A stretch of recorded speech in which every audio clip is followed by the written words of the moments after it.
uma conversa Peraí, relacionada. vai começar a gravar agora, viu? Ah, então peraí.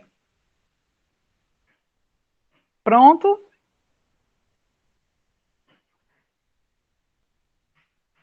Pronto. Ó, tá Pronto. gravando aí. Olá, boa tarde, bom dia, boa noite. Eu me chamo Luísa Pontes, sou pesquisadora, sou atriz, sou diretora teatral, professora, escritora.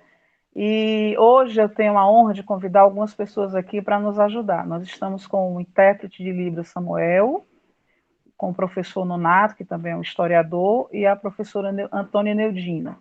Então, hoje, nesse nosso módulo 3, a gente vai abordar o espetáculo Abajur Lilás, que foi uma peça teatral que foi encenada, foi escrita em 1969. E o que foi que aconteceu com esta peça? Essa peça é do querido Plínio Marcos.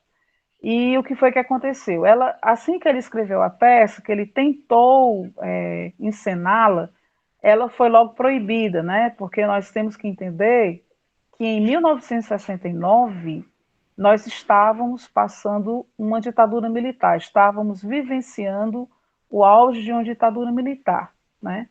E, lógico, o Abajur, ele vai fazer uma crítica, ele vai usar de certas metáforas, ele vai fazer justamente uma crítica ao momento, né? Ao momento da ditadura militar, em que o povo se encontrava. Então, o que é o Abajur? O Abajur é a sinopse de três prostitutas que são exploradas por um cafetão, que é o Giro, e uma dessas prostitutas se revolta e tenta tomar o poder, né? Então, essa prostituta que se revolta seria o próprio povo. Logicamente, essa prostituta ela vai ser assassinada, né? Que é a Célia. Então, a Célia tenta envolver as outras duas para tentar tomar o poder do Giro. O Giro é o cafetão homossexual que tem um capanga chamado Oswaldo. E aí o que que acontece? A Célia é morta, né? E fica por isso mesmo, tipo, está dando trabalho, então cala a boca, né? E aí eu me lembro muito de um slogan que foi usado muito nessa época.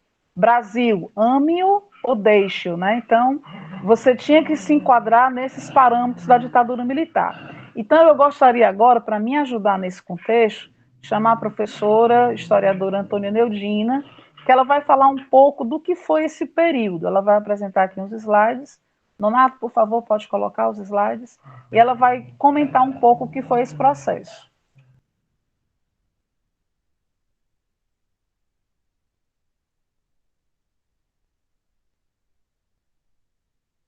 Deixa eu me apresentar, né? Então, também, meu nome é Neudina, eu sou professora da rede municipal e também da rede estadual, e também sou historiadora, né?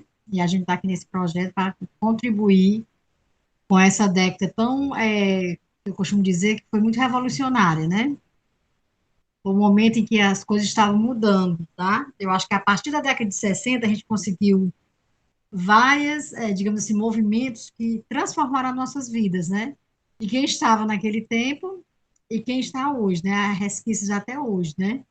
Então, a década de 60 foi uma década, com certeza, muito difícil, por conta dessas manifestações, o desejo de mudança que aconteceu nesse período, né?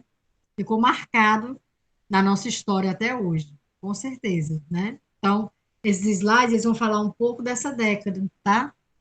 E aí, aqui passando aqui agora com o governo do Juscelino Kubitschek, que foi a construção de Brasília, né? A capital do país até então era o Rio de Janeiro. E aí ele, como presidente, teve a ideia, era o grande feito dele, né? Foi construir Brasília, uma cidade construída nos seus mínimos detalhes para que abrigasse toda a composição política daquele momento e até hoje, né? Nossa capital continua sendo Brasília.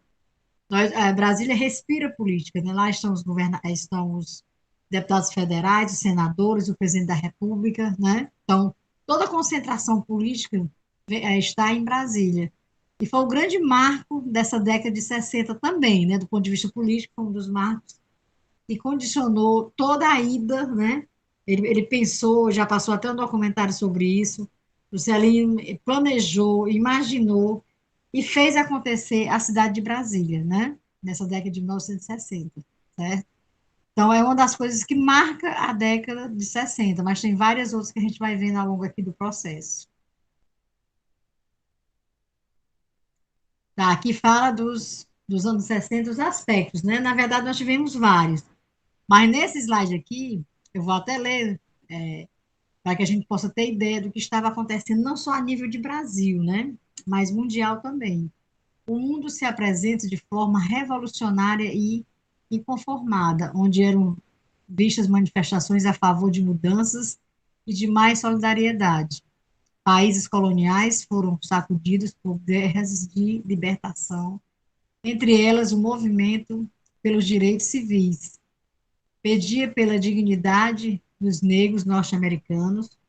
Por outro lado, corria a Guerra Fria, sendo este um período de disputa entre os Estados Unidos e já tinha e a extinta União Soviética, né? Então esse período eu lembro bem, lógico, né? A gente vê uma das grandes movimento político também foi esse, né? Essa Guerra Fria que durou vários anos e que também lutava por tudo. Os Estados Unidos, eu acho que até hoje a gente já está vendo aí, né? Essas revoluções elas começam isso, principalmente por solidariedade e valorização do cidadão, né? Eu acho que essa luta é constante, mas a década de 60 vai disseminar, é tipo assim, vai começar a movimentar, a fazer com que essas manifestações ganhem um cunho mais político, né? E revolucionário, tá? Eu penso que esse momento, assim, para a gente, a década de 60, vale muito a pena sempre estudar, porque é importante a gente conhecer a nossa história, né? E aqui no outro slide nós temos o grande feito também de 1969, né? Já foi no finalzinho da década, e que o homem conseguiu finalmente chegar à Lua, né? Acho que essa foi uma grande revolução. Há pessoas que não acreditam, até hoje já conversei com algumas pessoas, não acreditam que o homem não foi à Lua, né? Mas foi mostrado, foi marcado, a década de 60 marcou esse momento, né, maravilhoso, e que deu a importância dessa construção, desse sonho de conhecer o outro lado, né? Então, eu acho que, com certeza, 1969 tem livros sobre isso, tem várias coisas desse ano que marcou a nossa vida, né? A nossa vida e também de quem, eu costumo dizer, inclusive foi esse 1969, né? Eu estava nascendo nesse ano, mas assim, é uma década que a gente tem que cada vez mais entender o porquê desse desejo, né? Desse desejo de mudança. Eu acho que vem a partir daí. E o homem ter chegado à Lua mostrou o desejo que nós tínhamos de mudança, de revolução, né? Aí no outro slide nós temos aqui os anos 60 também, falando aqui das revoluções, né? De Woodstock, que foi um grande momento internacional. Mas aqui no Brasil não deixou de ter também. Nós tivemos várias manifestações caracterizadas por desejo de mudança, né? Aqui no Brasil, onde as mulheres puderam cada vez mais se reconhecer e ter destaque na sua vida social, política também, econômica, né? Claro que houve muita repressão, mas eles não desistiram, tá certo? E é isso que nos faz, que nos move até hoje. Acho que esse momento também é outro momento importantíssimo. A década de 60 cada vez mais tem a sua marca, né? Marca cada vez mais a luta por um mundo melhor. E eu acho que isso diz muito para nós dessa época, né? Muito mesmo que se fosse contra a vontade, mas o povo estava lá na rua, e você sabe que quando as pessoas querem fazer manifestações, elas conseguem. E uma das lutas, um dos movimentos, né, dessa época também foi o movimento feminista, né, que começa a lutar por direitos, garantia de direitos. Direitos nós já tínhamos alguns, mas é somente nessa época que começa a desenrolar-se cada vez mais a luta feminista, né? E aí não é só feminista, dos negros, das mulheres, ou seja, faz parte dessa luta, né? Não é só da década de 60, ela continua até hoje. Ok? Pode passar o slide. Aí nós temos aqui também, né, é lançado em abril de 1960 o primeiro satélite meteórico, tá? Aqui já está mostrando também o Brasil, né? que está em 1970 campeão, ou seja, a sociedade ela está começando a se movimentar, né? A querer mudanças. Costumo dizer, toda a sociedade ela vem e ela faz questão, é necessário que as mudanças aconteçam, e com muita luta, sempre, tá? Sempre a gente buscando uma melhoria de vida, né? Uma forma melhor de ser reconhecida enquanto sujeito da nossa própria história, seja no futebol, seja na sociedade, né? Principalmente e sobretudo na sociedade, através das artes, através do nosso aprendizado e sempre com a esperança de dias melhores. Eu acho que esse ano diz muito sobre isso, né? Nós estamos lutando por dias melhores. Isso é uma busca constante, que a sociedade deve sempre ter como base principal. Próximo slide. Aqui nós temos as questões mais, digamos assim, culturais, né? Os movimentos tropicalistas, né, que aconteceram aqui no Brasil, e que também eles produzem há umas críticas, né, claro, tem os movimentos que não se, digamos assim, não estavam envolvidos na questão política, mas isso não diminui em nada a participação deles, né? Na forma de fazer música, de vivenciar aquilo que nós estávamos vivendo. Porque havia toda uma repressão também, né? Inclusive, se você falasse do governo, falasse mal, você estava. Certamente você iria ser calado, como a Luísa explicou no começo, né? As manifestações culturais dessa época, a maioria delas eram clandestinas, digamos assim, né? Como foi a obra do Plínio Marcos, então era proibido. Então, várias pessoas que falavam dessa época, eles não era permitido. E isso calou a boca de muita gente, né? As pessoas tiveram que sair, às vezes, muitos deles saíram do país, e também eles ou se calavam, né? E não podiam mais cantar o que queriam. Então, foi uma época muito difícil também desse momento. Mas em nenhum momento impediu que as pessoas continuassem a fazer suas músicas, mesmo que para lançar depois, né? E quando lançava, falava daquele período. E por isso que a gente tem hoje a oportunidade de conhecer essas músicas e entender o que aconteceu no passado, né? A história diz isso, que a gente estuda o passado para compreender o futuro. E é isso que eu acho que os movimentos culturais fizeram nessa época, né? Me permita aí, Nedina, só uma É, observação. Nesse período aí, na década de 60, né, a gente teve aquele movimento dos grandes festivais de música popular. sim, Então, sim. a TV Record, cantores como Elis Regina, Caetano Maisinho, Veloso, exatamente. Então, todos eles participavam desse festival, que era uma forma de protesto, né? E até então havia uma liberdade de expressão, que logo depois, logicamente, isso foi proibido, né? Mas foi um momento muito rico da música popular brasileira e que as pessoas sim. realmente participavam, né? Então havia tudo isso. Então você tem alguns movimentos como a Tropicália, né? Até a Jovem Guarda também, ela vai ser importante nesse período também. Ou seja, a ditadura veio, foi dado o golpe em João Goulart, né, em 64, a ditadura foi instaurada e, logicamente, mudou-se a forma de comportamento, porque a cultura, o objetivo era calar a boca, era não permitir que os intelectuais ou artistas se manifestassem, né? No caso do Plínio Marcos, ele vai começar a sua vida cultural em 59, né?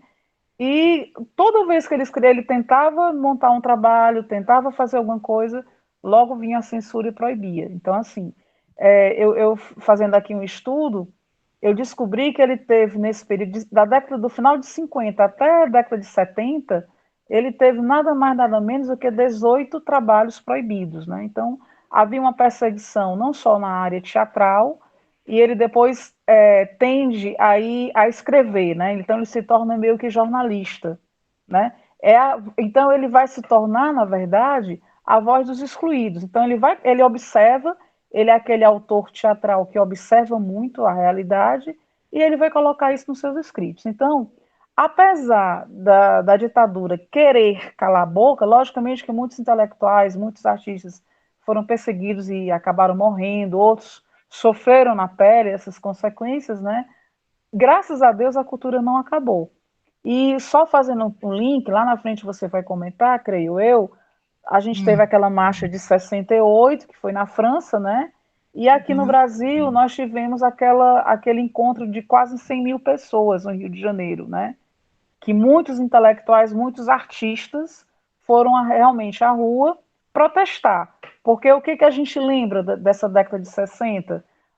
O AI-5 ele vai vir para impor, né? Impor uma nova forma de governar, né?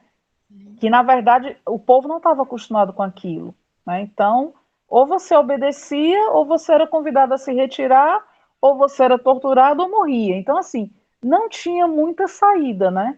Então, assim, foi um período mesmo difícil e muito complicado para os artistas, os intelectuais que queriam a livre expressão, certo?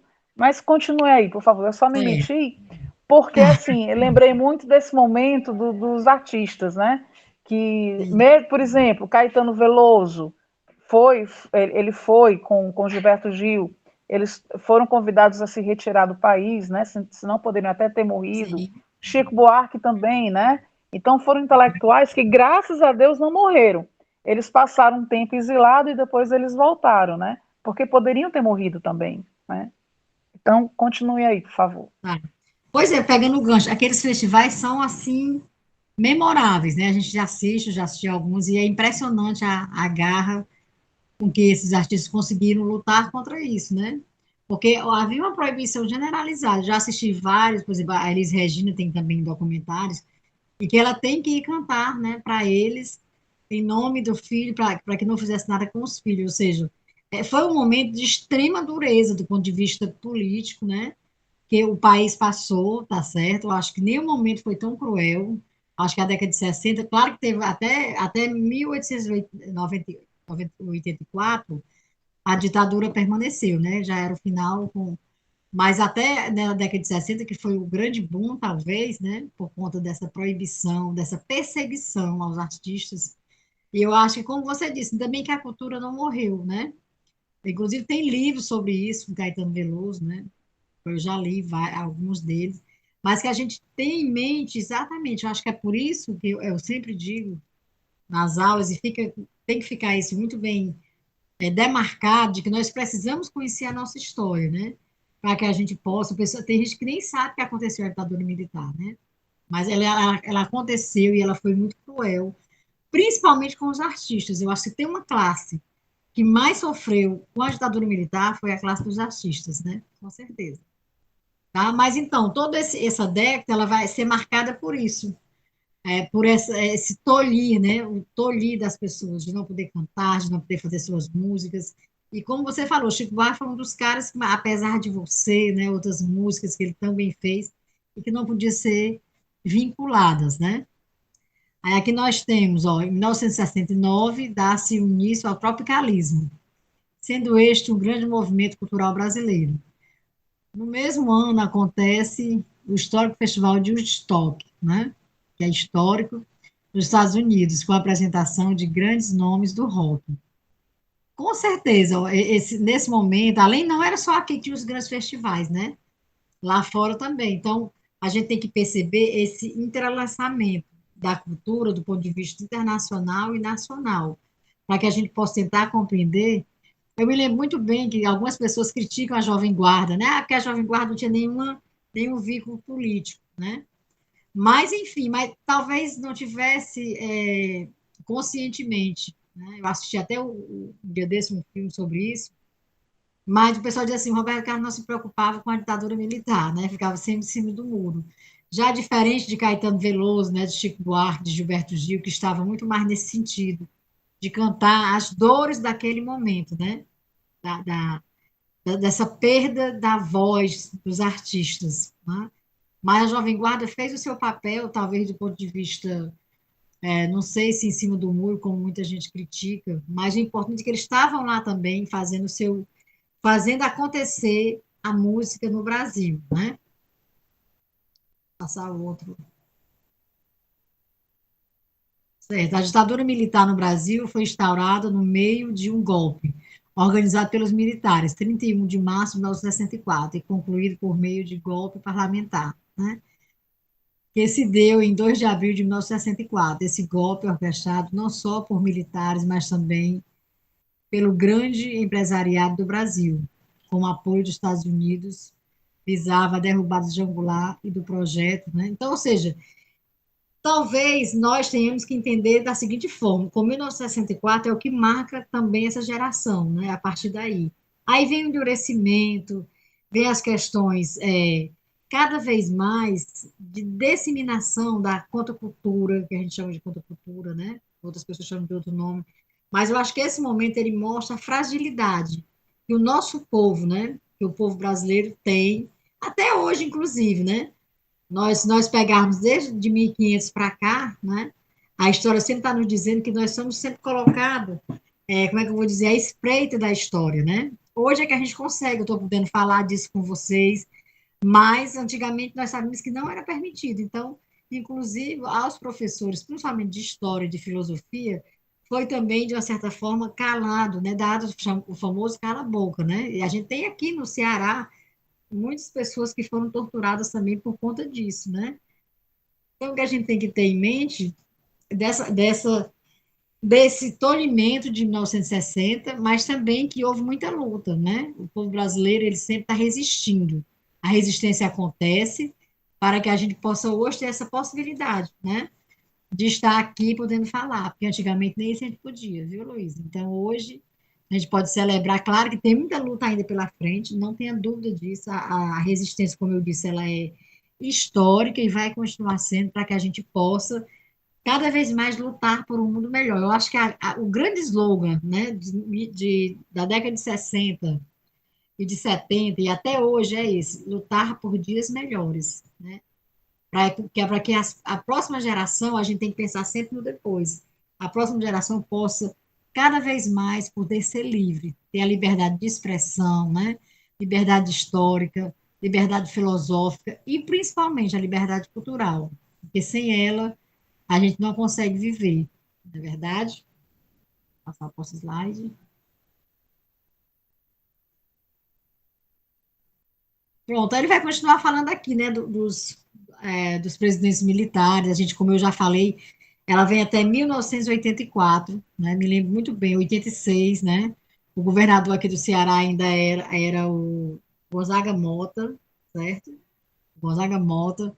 Em 1986 acontece a eleição indireta, né, e eu me lembro muito bem dele votando, né, lá, antes de ter a Constituição de 1988, foi um dos últimos governos militares, né, dos coronéis, chamado aqui no Ceará, e que me lembro dele voltando lá no Tancredo Neves, em 1985, ainda era uma eleição indireta, só em 1988 que a gente vai ter a nossa Constituição democrática, a sétima Constituição e a democrática, a mais democrática. Então, assim, todos esses governos, nesse período, eles tinham esse intuito, né, de tolir a população, o mandonismo imperava no Brasil. Ou você cumpria as regras, né, daqueles governos que foram se sucedendo cada vez mais, tá certo? Era um, cada vez mais fazendo a parte, né, que todos eram militares, e isso os condicionava até as regras, né? É claro que aqui eu não estou defendendo, mas eles tinham essa mente, né? Eles queriam controlar todo o Brasil. Eu costumo dizer, naquela época, em 1970, já, o Brasil tinha 90 milhões de pessoas, hoje nós temos 210 milhões de habitantes. Então, esse controle que havia daquela época era muito mais duro no sentido de controlar a partir dos governos, inclusive, né? Todo governador ele era mantido pelos militares. Então, essa forma para o Ceará, que sempre teve isso, né? E outros países e outros lugares também, tá? Então, esses governos, eles fazem com que nós, cada vez mais, ficamos reprimidos, no sentido de não poder contribuir, né? Mas, paralelamente a isso, os professores, principalmente de história, de filosofia, e os artistas fizeram com que mudasse isso, né? A luta, a resistência marcada por essas pessoas. Eu vou só ler esse slide aqui, que ele está muito interessante, eu tinha lido antes. Dos fins da década de 60 em diante, a literatura dramática brasileira, que até então contava com raríssimos nomes de autores teatrais, passara por uma considerável transformação. por razões tanto históricas como sociais e culturais. Mulheres como Renata Palantoni, Hilda Riste, Leila Assunção, Isabel Câmara, né, Consuelo de Castro e outras voltam-se para o teatro, acompanhado atentamente pela crítica e pelo público, né, ampliando e enriquecendo nossa produção da dramaturgia. Né? Ou seja, quando começa essa transformação, elas começam a surgir, né, principalmente mulheres desse momento, né? E eu acho que quando se dá esse final da década de 60, essa construção ela vai nos mostrar. Hoje tem trabalhos belíssimos, né? A partir daí, eu acho que é uma luta que valeu, né, assim, posso dizer que valeu a pena, né? No meu ponto de vista, né? A cultura ela foi muito bem expressada, mesmo que tolhida de certa forma, né? Por esses governos que nós já comentamos aqui. Mas eu acho que sempre tem essa dimensão, né? A cultura, a história, a filosofia, a sociologia, ela nos traz essa possibilidade da gente mudar cada vez mais, né? E aqui no final nós temos o slide do Plínio Marcos, né? Isso. A relação de dramaturgo. Luiz, tu quer ler esse slide? Eu acho que a tua voz fica mais. Não, lê aí, Negina, porque aqui está aparecendo tão pequenininho para mim. Lê aí, por favor. Tá. O dramaturgo santista Plínio Marcos, 1935 1999, com a censura teatral entre os anos de 1959 e 1969, faz com que ele se torne uma personalidade artística de homem revoltado. Para tanto, aproxima-se a natureza insubmissa do dramaturgo ao poder transcendente da revolta postulada por Albert Camus. É esse nome mesmo, em obra homônima. A obsessão pelos humilhados fez de Plínio Marcos uma das dramaturgias mais perseguidas durante a ditadura militar brasileira, de 64 a 85, tendo pelo menos 18 de suas peças censuradas, além de ter sido proibido de exercer atividade jornalística. Cruzando essas informações, analisa-se ainda as principais contribuições desse autor para o teatro, sobretudo nos temas relacionados à realidade brasileira, investigado por seus textos, que fazem de sua obra dramatúrgica uma das mais combativas e atuais produzidas até hoje. Eu, assim, o Plínio Marcos, pelo que eu estou lendo, né, é uma pessoa que se preocupou com essa verdade, né? Buscou mostrar a realidade da sociedade desse momento. E por isso mesmo ele foi proibido, né? Ele foi tolhido, né? Como aconteceu com várias pessoas. A gente está contando a história do Plínio Marcos, mas com certeza outros escritores também passaram dessa mesma forma. Porque era inadmissível qualquer crítica que pudesse vir à tona em relação à sociedade, né? Qualquer coisa que pudesse falar que o Brasil estava passando por isso, era totalmente passível de ser acusado, né, e ser ligeiramente levado para os porões da ditadura militar, né? Era isso que acontecia naquele tempo, né? Então, era tipo assim, quem pode falar, só quem tinha acesso a esses direitos eram os militares, né? As pessoas comuns, elas estavam terminantemente proibidas. E aí isso é um absurdo. Por isso que a ditadura militar, ela tem que ser estudada, tem que ser lida, para que a gente possa compreender, né? Me E permita dar aí. voz. Oi? Aos excluídos. Me permita só uma observação. Isso que você leu aí é um estudo, é um resumo de um pesquisador chamado Gessé. Ele, justamente, ele vai fazer essa análise da postura do Plínio Marcos, né? Que é justamente, é um homem revoltado do seu tempo, que vai justamente falar desses excluídos, né? Dar voz a esses excluídos. É tanto que ele afirma categoricamente que não só foram um, mas foram 18 trabalhos proibidos, né?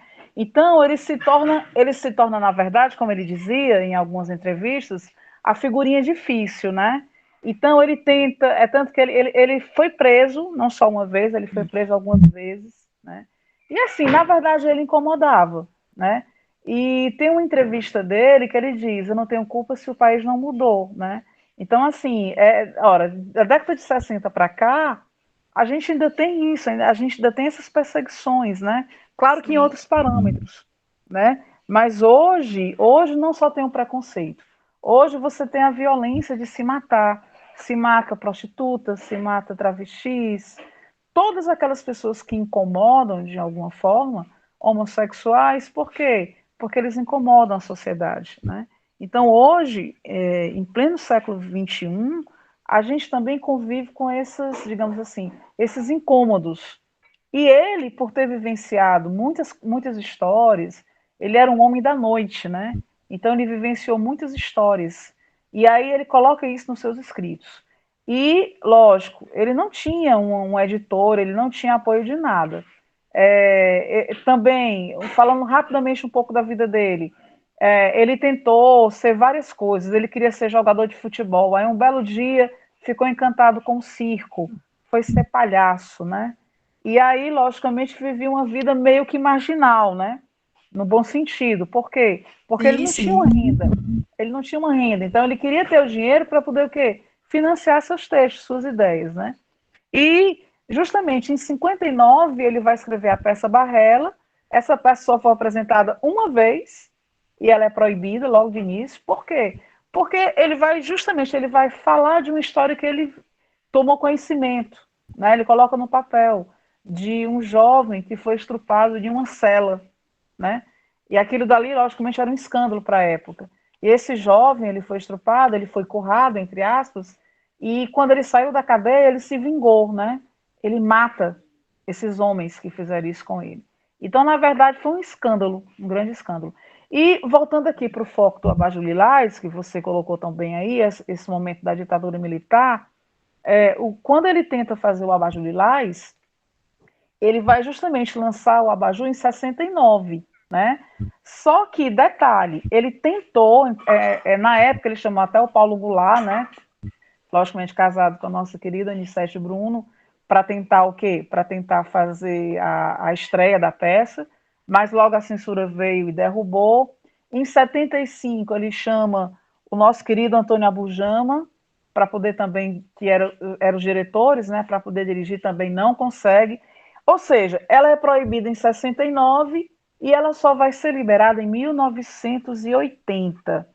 E aí, pelo Fauzi Arap. Fauzi Arap é um estudioso, um pesquisador, e teve com Plínio Marcos montando seus trabalhos, né?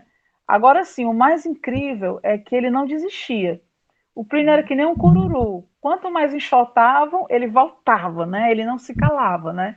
Ele não se dava por vencido, né? E aí, ele tem a sorte de conhecer a Valderez de Barros, com quem passou um bom tempo casado com ela, teve 3 filhos, e justamente a Valderez vai fazer parte dessa primeira tentativa de montar o Abajur Lilás, né? E, lógico, ela o faz tão bem feito que ela chega a ganhar o prêmio, 2 prêmios, né? O prêmio Man Baby de teatro como a melhor atriz e o Molière, que são os dois extremos, né? As duas grandes premiações nacionais, não da dramaturgia brasileira, não só como atores, atrizes, mas também diretores, dramaturgos, né? Roteiristas, são, digamos assim, são os grandes alicerces da premiação. Só que detalhe, esse reconhecimento viria depois, né? Não foi logo, no começo ele teve muitas portas fechadas, no começo ele teve muitos nãos, né? Mas ele resistiu, ele não deixou, digamos assim, ele não deixou a peteca cair, né? Então, Nonato, por favor, vá passando. Então é isso. O Plínio, na verdade, esse módulo aí faz parte dessa minha pesquisa, né? O Abajur vai ser esse grande ícone que ele vai desenvolver, né? Como eu já falei, ela foi escrita em 69 e recentemente foi feita uma comemoração, né? Do 69 para nós tivemos 2019, foi comemorado o ano de lançamento dela. E, logicamente, foi uma peça que foi extremamente censurada. E o negócio foi tão sério que a classe artística, né? Cacilda Becker, por exemplo, era uma grande referência da época, da década de 60. Cacilda Becker era casada com Vamos Chagas, então os dois literalmente compraram a briga e apoiaram o Plínio, né, nessa empreitada. Então, assim, a classe artística se uniu, né? e eles botaram a boca no mundo, né? Botaram a boca no mundo para tentar liberar a peça. Foi difícil, mas eles conseguiram, né? Com muita luta. É tanto que, em plena ditadura, o Plínio contratou um advogado, que era amigo de infância dele, e eles foram até as últimas instâncias, ou seja, digamos assim, o julgamento chegou aí até um Supremo Tribunal Federal, né? Claro, ele não ganhou, né? Ele só teve um voto a favor, né? Por quê? Porque diziam que a peça incomodava, era uma ameaça aos bons costumes e à moral da época, né? Então, isso ficou muito marcado. Mas é aquela história, ele não se deixa integrar, né? Ele não dá-se por vencido. Então, ele vai colocar a Célia seria a representante do povo, é ela que vai, o povo que vai à luta, que enfrenta esse ditador, né? Que vai enfrentar o Giro, a quebra do abajur, ela é culpada por ter quebrado o abajur, né? E aí, como ela estava incomodando a Célia, o que que o Giro faz? Manda matar a Célia, né? Isso é digamos, isso seria a própria metáfora do que a ditadura, do que os militares faziam, né? Os que incomodavam, os ditos comunistas, tinham que ser calados, tinham que ser literalmente triturados. Vá passando, Nonato, pode passar, certo? E aí, tá aqui, essa foto é uma foto emblemática, né, da Valderez de Barros, ela realmente foi essa que eu me referi há pouco, né, através dessa peça ela vai ganhar essas duas grandes premiações, e só para vocês terem ideia, ela é proibida em 69, há várias tentativas digamos assim, de encenar a peça, mas ela só vai ser mesmo encenada em 1980, né? E aí, logicamente, o Plínio, ele começa a não só, como ele não tinha apoio e tudo, o que, que ele fazia? Ele mesmo fazia seus livros, fazia de uma forma artesanal e ia nas portas vender, né? Era meio que um vendedor ambulante dos seus livros, né? Para poder sobreviver. Ele dizia que durante o dia vendia álbuns de figurinhas ou outras bugigangas e à noite ia vender suas peças, né? Então ele ia às portas de grandes bienais, de grandes eventos, está aí a Valderez, né? De uma forma mais madura, né? Então a Valderez, ela foi, digamos assim, o grande alicerce dele. Por quê? Porque ela ensinou com ele, né, essa peça, ela teve com ele nesses momentos. E somente em 1980 é que essa peça teria a sua liberação, né? Na direção do Fauzi Arap, né? E, logicamente, foi um dos trabalhos que, na época, destacou a Valderez como uma das melhores atrizes. E, lógico, depois da Valderez vieram outras belíssimas montagens, né? Então, só para título de informação, ela foi casada com Plínio de 1963 até 1984, né? Então, praticamente, ela teve o quê? Ela teve uma grande participação na vida dele, né? De apoio também. E detalhe, uma coisa interessante, quem produziu essa peça, né? Onde a Valderez estava, digamos, essa primeira, digamos assim, participação, essa primeira projeção teatral do Abajur Lilás foi o nosso querido Antônio Fagundes. Na época, ele tinha uma produtora, a produtora se chamava Fagundes Produções Culturais, né? E teve premiação para ele, teve premiação para o Plínio como autor, né? A direção, né? O Fauzi também foi premiado, direção musical, que era o Tonica, também foi premiado. Então, assim, foi uma peça extremamente premiada, né? Agora, lógico, né? Os vários nãos que essa peça recebeu, por incomodar, porque ele sabiamente, quando ele escreveu esse texto, ele usa a metáfora, digamos que chamou a atenção, né? Despertou a curiosidade das pessoas. E, na verdade, foi um grande sucesso de palco, né? Ela soube fazer muito bem, certo? Então, essa peça, ela passa esse período, digamos assim, proibida, e na década de 80, começo da década de 80, é que ela foi realmente liberada, né? Para a sorte do Plínio Marcos. E, como eu já falei, né, esse contexto histórico, na verdade, essa proibição também é um fruto da imposição do AI-5, né? Por quê? Porque o AI-5 ele impunha, né? Ele gerou, digamos, ele deu carta branca a essas perseguições aos intelectuais, aos artistas da época. E aí, a Ilka Maria Zanotto, ela faz um comentário, né? O que, que ela faz? Em 75, ela dá um depoimento dela aí, né? Ela diz aí, as circunstâncias fizeram do Abajur Lilás mais do que uma simples peça, uma bandeira. A classe teatral organizou várias manifestações de protesto contra a censura da peça. E grande parte das companhias teatrais não trabalhou na quinta-feira. Que quinta-feira era essa? Do dia 15 de maio de 75, né? Que foi justamente a data em que a censura proibiu que a peça fosse encenada, né? E durante, logicamente, esse período aí, né, as pessoas, os artistas que estavam apoiando a causa, essa luta, liam esse manifesto, né? E, enquanto isso, o Plínio Marcos, juntamente com esse advogado amigo dele, né, tentava, o Iberê, né, o Iberê Bandeira, tentava, até as últimas instâncias, a liberação, até que ele teve essa sorte tempos depois, né? E aí vem o Plínio ele faz essa observação, perdemos em todos os lances, perdemos com apenas um voto favorável. Havia um homem honrado entre os juízes, o doutor Jarbas Nobre. Perdemos, mas era uma vitória. Eu voltei de Brasília certo de que tinha enchido o saco dos donos do poder. Cumpri com grandeza o meu papel. Aí eu me organizei para o pior, e o pior veio. Qual foi o pior, né? Muito pior do que eu imaginava, na base do maldito, né? Ninguém, né, me procura, mas eu era mais eu. Editava meus livros na base do crédito naturalmente e saía vendendo. O que é esse pior que ele falava aí? Que era justamente a falta de apoio, né? Justamente ele não tinha apoio, ele não tinha quem produzisse seus trabalhos, né?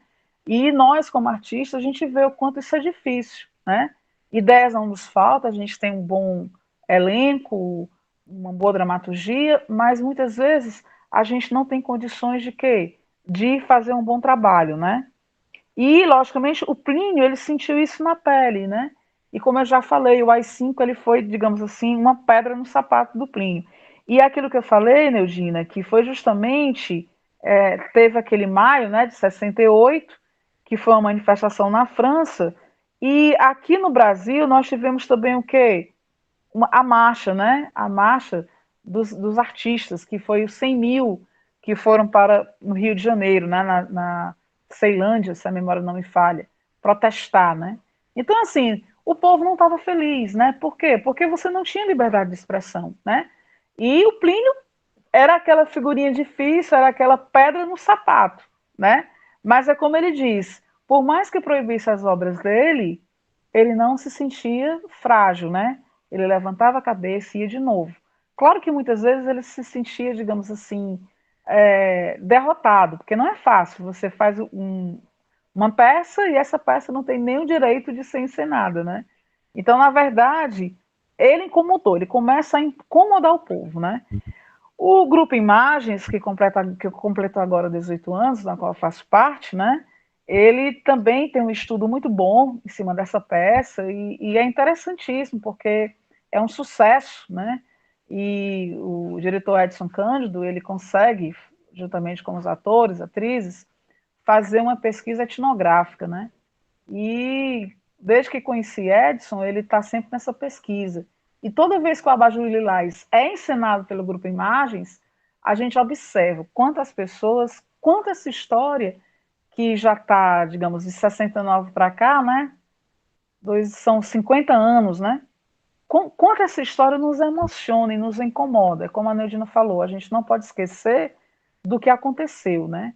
E o Imagens, ele consegue muito bem, agora esse ano de 2019, aliás, 2020, nós fizemos, aliás, 2019 para 2020, né? Nós fizemos um ensaio fotográfico ali na praça, né, Praça dos Leões, no dia 1º de junho, que fez um ano agora, em 2020, né?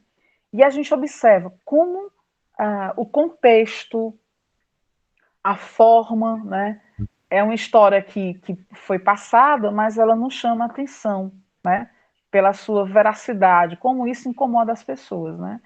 Então, em síntese, é isso. O Abajur, ele merecia virar um roteiro para filme, porque ele é muito rico, né?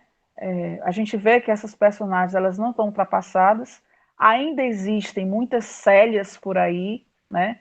Ainda existem uma Dilma, que é aquela prostituta que não vai, ela não quer entrar no jogo da Célia, porque ela tem um filho, né?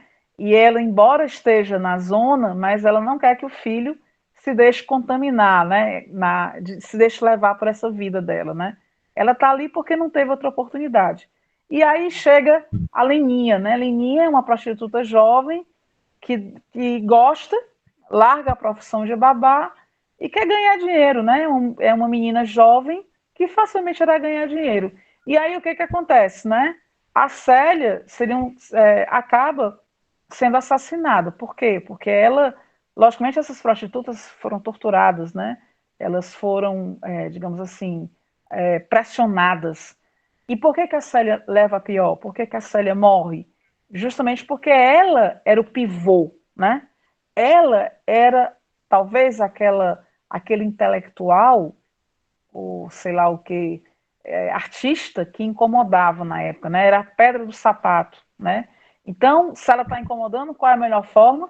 Cala a boca, mata, tira, porque não pode, né? Não pode ter esse tipo de, digamos assim, manifestação. Então, infelizmente, isso era uma grande verdade, né? E o Plínio, juntamente com o Valdorês de Barros, nessa montagem aí de 69, que na verdade foi em 80, né? Ele soube muito bem levar isso, ele soube muito bem, digamos assim, desenvolver esse trabalho, né? E marcou uma época, marcou uma geração, né? Então, na verdade, essas premiações, tanto ele como a Valdorês, como praticamente todo o elenco foi premiado, né?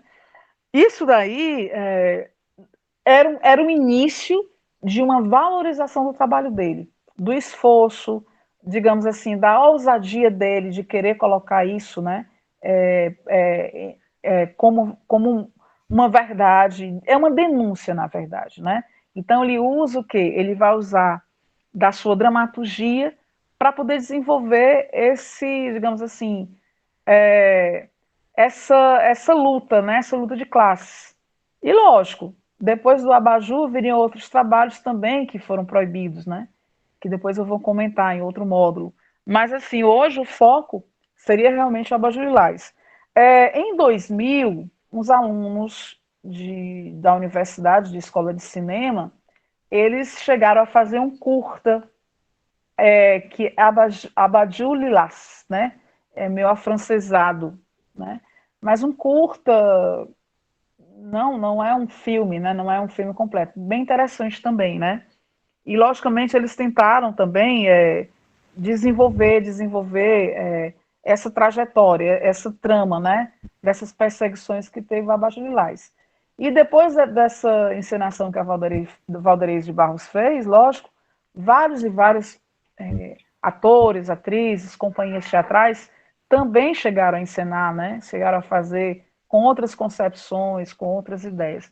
Então, o rico do Plínio Marcos é isso daí. É ele nos abrir, digamos assim, essa oportunidade, né? E hoje, quer dizer, vamos fazer esse recorte de 69, passando por 1980, e vamos chegar hoje, né? Que a gente está em 2020, né? A gente observa que tem tudo a ver, né? Na verdade, a gente está sempre protestando por dias melhores, né? Então, assim, na verdade, o Abajur, ele foi, na verdade, digamos assim, como é que se diz? Uma luta, né? Uma bandeira que foi levantada naquela época, mas o que eu quero dizer é que ela tá muito atual nos dias de hoje, né? Então, muitas séries Sei que você estão por aí. Vai, diz aí. Se você permitir, eu queria só fazer por exemplo, a resistência do Plínio Marcos, lá na década de 60, né, até 70, nos permite hoje, por exemplo, eu estava pensando aqui, 1969, nós estamos em 2020, faz 51 anos, né? E que você percebe que mesmo a reapresentação do Abajur Lilás, ela diz muito da sociedade de hoje ainda, né? Do preconceito com os homossexuais, com as prostitutas. Então, a resistência lá atrás, essa luta dele, né, que é a representação da resistência, nos possibilita hoje de analisar o que aconteceu desse tempo para cá, né? E a sociedade mudou em muitos aspectos, mas o preconceito ainda é eminente na nossa sociedade, em pleno século XXI. Então, eu acho que o Plínio Marcos ele consegue resistir, brigar por isso, fazer com que isso aconteça. Mesmo que não foi reconhecido naquele tempo, que não era permitido ser passado, mas ele traz hoje, para o século XXI, né, a representação maior da sua resistência lá em 1969. E isso é importantíssimo, sabe? Eu acho que é isso que a história tanto trabalha, essa forma de a gente não desistir. Ele não desistiu, ele teimou, né? Ele foi lá, ele buscou e teve o reconhecimento, obviamente, tempos depois, depois passado toda essa trajetória tão cruel que foi a ditadura militar, né? Então, eu acho que o Plínio Marcos, para mim, hoje, ele traz essa, essa, essa retrospectiva que a gente fez aqui dessa década, que podemos dizer que em pleno século XXI, claro, muita coisa mudou, mas a resistência ainda é o principal mote para que a gente possa viver e mudar a nossa sociedade para melhor. Com certeza, né? Como eu estava dizendo, hoje você ainda vê muitas Dilmas por aí, né? Muitas Dilmas que são caladas, né? Que são mulheres que são mortas por seus maridos, por seus ex-namorados, porque não admitem, né, o término do relacionamento, travestis que são assassinadas, homossexuais que são assassinados. Então a Célia, se a gente trouxer para a realidade de hoje, a gente vai perceber que ela ainda está muito viva nos dias atuais, né? E mata-se porque incomoda, é uma coisa diferenciada. A mulher não tem o direito de dizer, não, não quero mais você. A mulher, em pleno século XXI, ela ainda continua, algumas, lógico, sendo objeto sexual, é minha mulher, né? E o homem não aceita o fim do relacionamento, então por isso que se mata, né? Então, assim, infelizmente ainda é uma realidade muito forte. Claro que é outro viés, a gente não está mais na ditadura, mas assim, você vê hoje uma sociedade que age de forma violenta. Não vou dizer todos, nem todas, né? Mas existem pessoas que têm essas atitudes, né? E, logicamente, isso era uma coisa muito forte. Claro que o Plínio tinha medo. Ele disse que não, né? Ele tem uma entrevista dele com a Bruna Lombardi e ela pergunta, você tem medo de morrer? Não, não tenho, né? Mas no começo eu acho que ele teve, porque realmente ele foi preso, mandaram ele calar a boca, porque realmente diziam que a peça dele era uma peça que era um atentado ao pudor, à moral e aos bons costumes, né? Pelo amor de Deus. Ou seja, era, na verdade, aquela figurinha difícil, chata, incômoda, ou seja, era aquela, digamos assim, aquela pedrinha no sapato, né, do militar, né, do político da época, porque realmente ele incomodava, né? Então, ainda bem, ele realmente, ele vem a falecer em 99, ele adquire uma diabetes, né? Mas graças a Deus, quando ele se separa da Valdez de Barros, ele se casa com a jornalista Vera Artacho. E a Vera também é aquela mulher que vai ser importante na vida dele. Por quê? Porque ela vai organizar, né? Ela vai tentar organizar. Ele era meio desorganizado. Quando ia escrever as peças, escrevia o manuscrito, depois ele ia datilografar, né? Fazia aqueles livros de forma artesanal. Depois é que ele consegue realmente a edição de suas obras, né? Mas no começo ele foi muito artesanal. E ele se queixava desde jovem, por quê? Porque ele dizia que ele tinha uma certa dificuldade, né? E é lógico, na verdade, o teatro foi o grande mote dele, na verdade, né? Foi a voz, foi a forma que ele teve de se expressar, né? De realmente não se deixar, de falar, né? De se comunicar, né?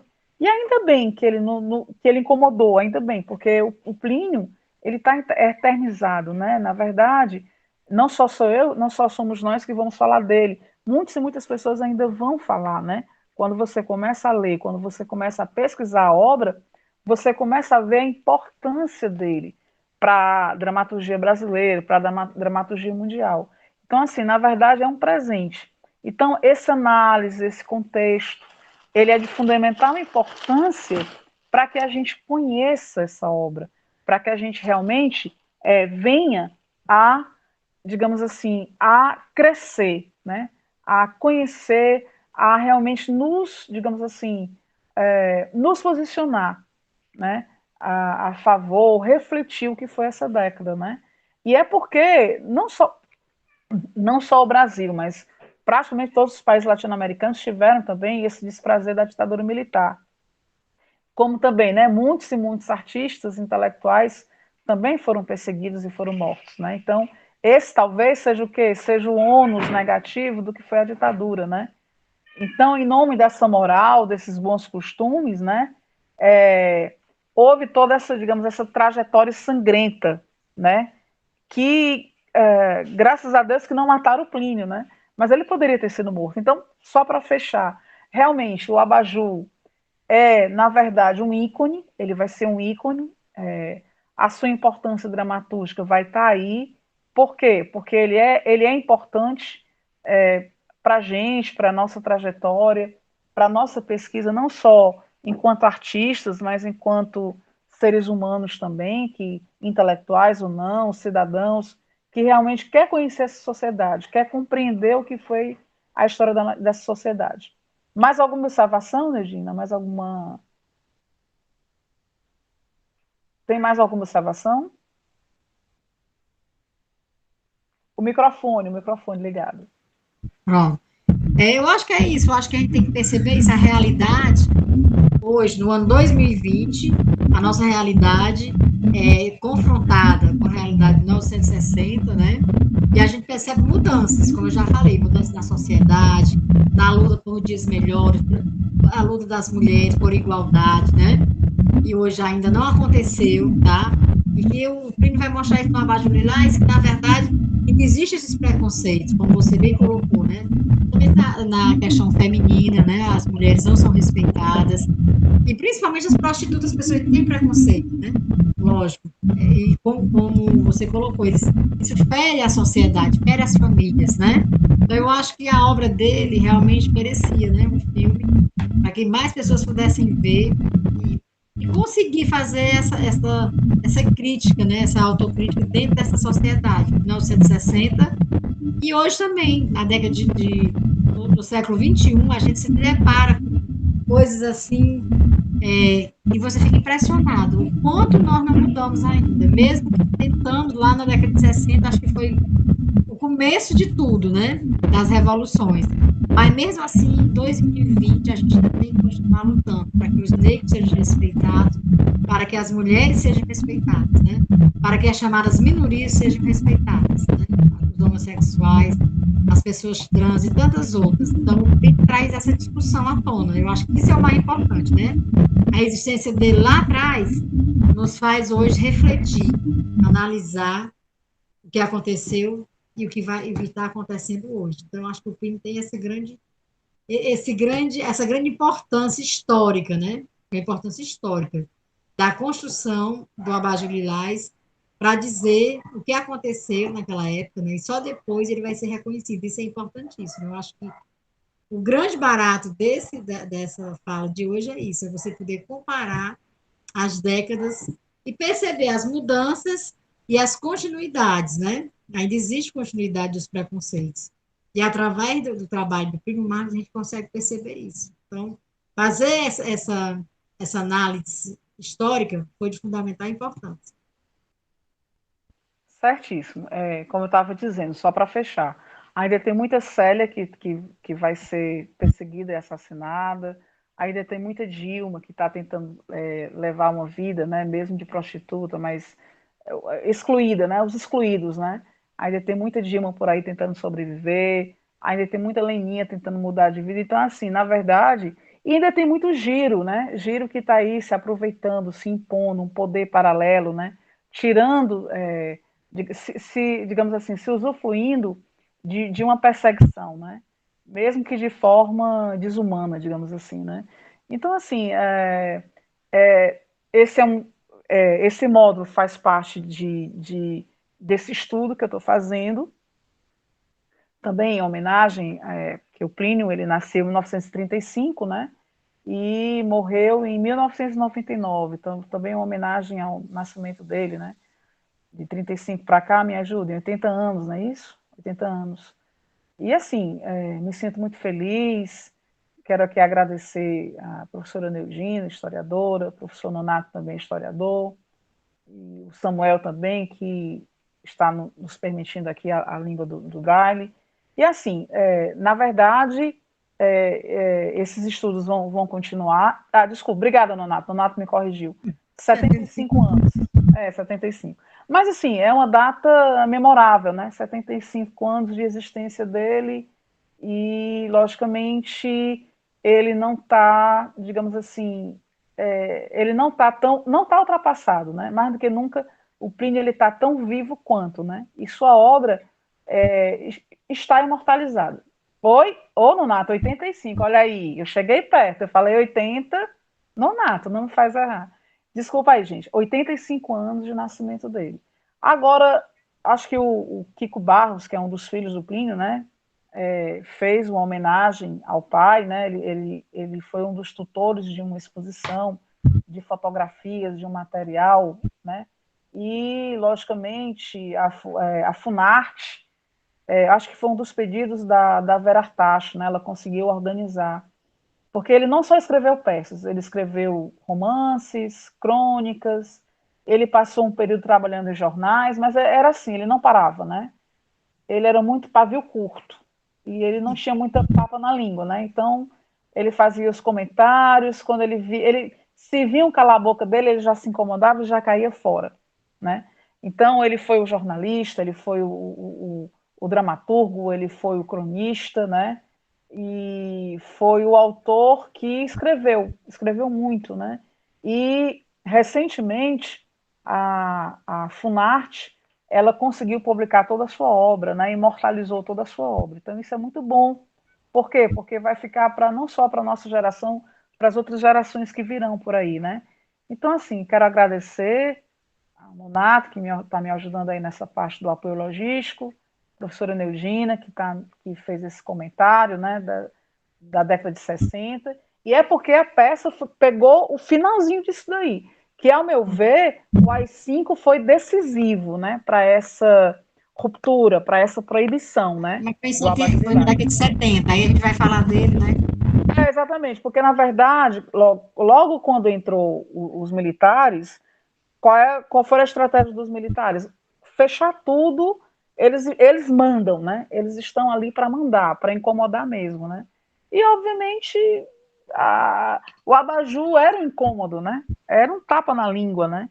E incomodava mesmo, como incomodou. Mas, graças a Deus, ele serviu de luta, de bandeira, e talvez uma das obras-primas, né, do Plínio Marcos. É talvez uma das peças que também é mais montadas do autor, né? Também, né, no Brasil afora. Isso é bem interessante, né? Por quê? Porque não deixa a obra do autor morrer, né? Ela está mais viva do que nunca. Então, salve Plínio, agradeço aqui ao Samuel, as pessoas realmente que gostam de teatro, as pessoas realmente que estão curiosas, ao público em geral. Então, pessoal, muito obrigada e seguimos para outros módulos.